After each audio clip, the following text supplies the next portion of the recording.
Dear all, it's a privilege for me to speak to you on this symposium. First of all, congratulations to the people working at the Turbine Testing Laboratory. This is the 10th time you're giving the symposium, Current Research for Hydropower Technology. My name is Gunnar Dalek.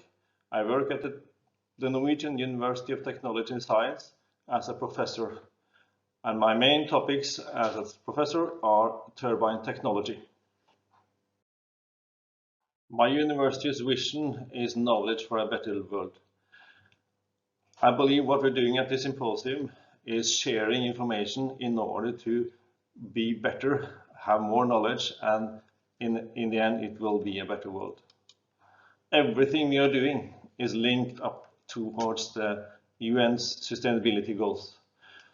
I believe we are working more or less towards all of them, but there are three that are in focus. First of all, number 4, quality education is essential. This is exactly what we are giving to our students, and we want to give them even better quality of the education in the future. Second one is number 7, clean energy to all people. I believe this is what we're aiming for. Water power will give clean energy to the people. And finally, number 17, partnerships. And that's exactly what we're doing here. Partnering up in order to achieve these goals. I would like to show you a movie which is showing where I come from and where my laboratory was built and how it became one of the main backbones of the Norwegian industry. Take a look at this. In the year 1891, in a town far north in Norway, electrical streetlights are lit for the first time ever in Europe. To illuminate the town, a nearby hydropower plant generated around 75 kilowatts. Today, we would need a power plant like that for every 15th household. Our need for electricity has increased dramatically and is something we now take for granted. Fortunately, more than 100 years ago, scientists were able to predict this development and they started building the Water Power Laboratory at one of NTNU's precursors. During the construction of Solbergfoss power plant, the laboratory was used diligently to test turbines. This research led to an unparalleled increase in turbine efficiency and is one of the main reasons why Norway became a world leader in hydropower technology. In 2017, the Water Power Laboratory turns 100 years old. I would like the same thing to happen at Gotland University, and I believe it's possible, even in a much shorter period than we did. In order to achieve this, there are 5 elements which are needed at the university. Let's take a look at what we're doing together with mechanical engineering and the turbine testing lab. First of all, the education needs to be at a high level, both master and bachelor education. The faculties are a key element in order to give this education.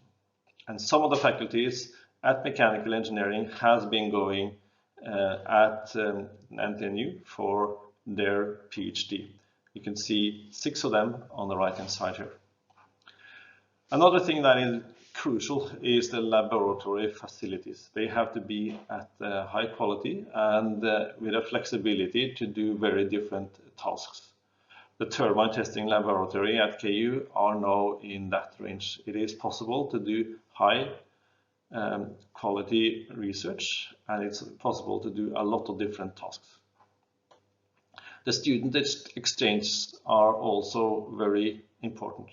Having students going back and forth between universities in order to share information and share knowledge.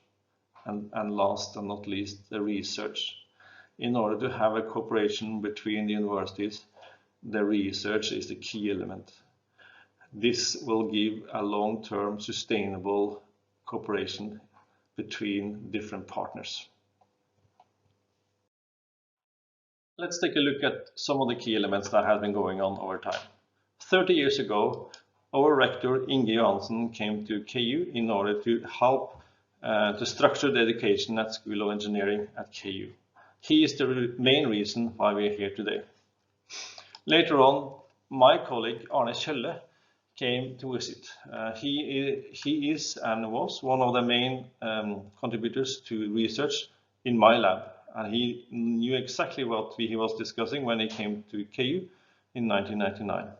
Later on, in 2003 to 4, I had the pleasure of being at the university for 1 year, learning some of the Nepali culture and helping KU to build or plan the turbine testing laboratory.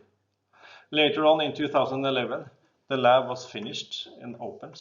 Now later on we have been developing master programs, and today we are conducting research at a very high level.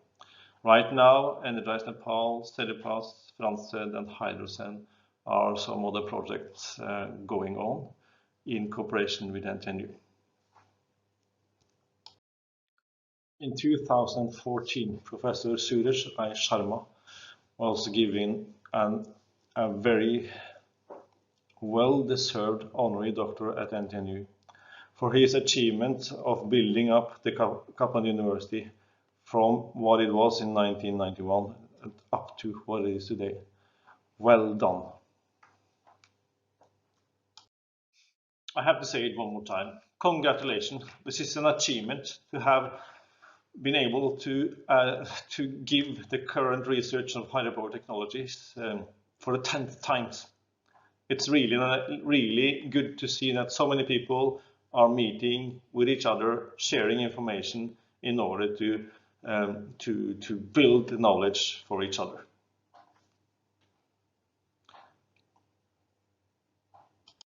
Let's take a look at what we have in common. In this case, we're talking about Norway and Nepal, and we could include the whole Himalaya if you like. Large amount of water is coming down from our mountains, and it gives us the possibility to harness the energy within the water.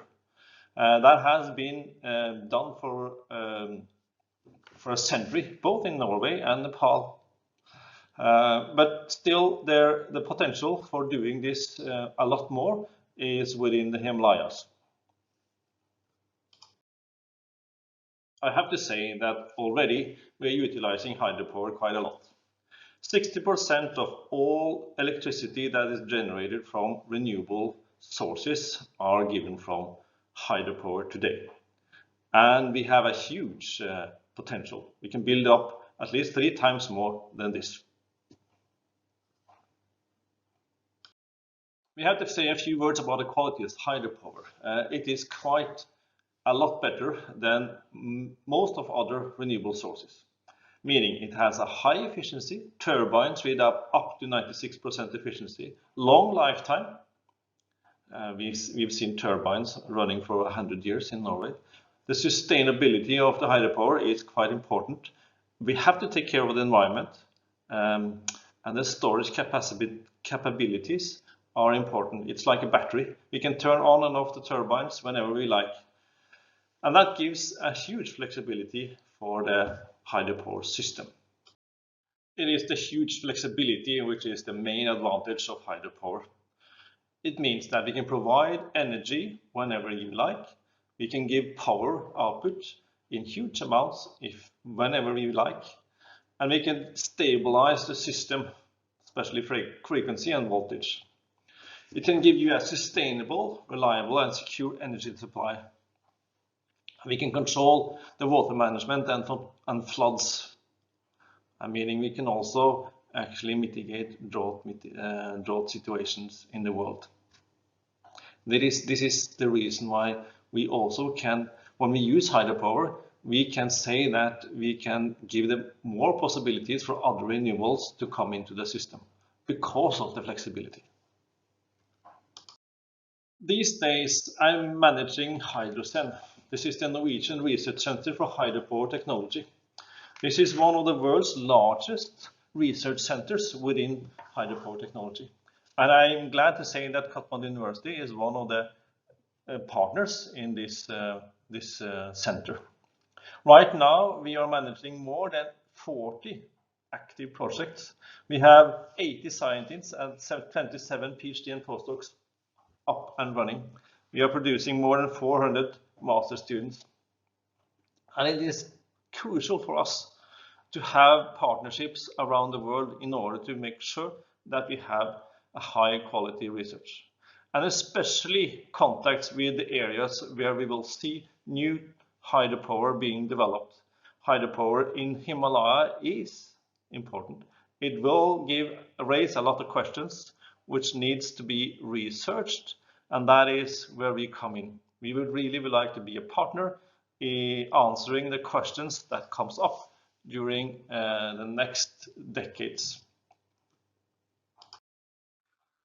In the future, I really would like to see this event ongoing. It gives the cooperation a sustainability. I really would like to see more research coming on. I am going to make sure that the Hydrocell is bringing more ideas and bringing more research capacity to the Himalayas and also to Kapan University. I would really like to see that we are trying to reach out to the local industry. It would be very nice to see some of the ideas coming out from the universities into the industry. And it might bring a lot of work to the people of Nepal. One example is designing and building a new turbine and developing an industry that can deliver this to the Nepali hydropower plants and also into the Himalayas.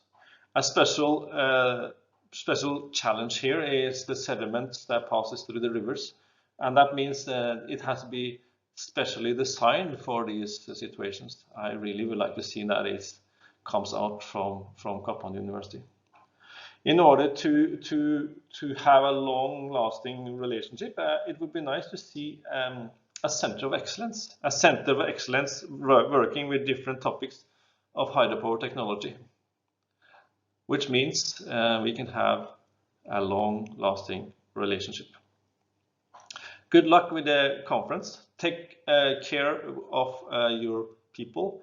Make sure that you are listening to the conference topics, and then give feedback to the ones that has taken the time to produce a paper and a lecture on this web page.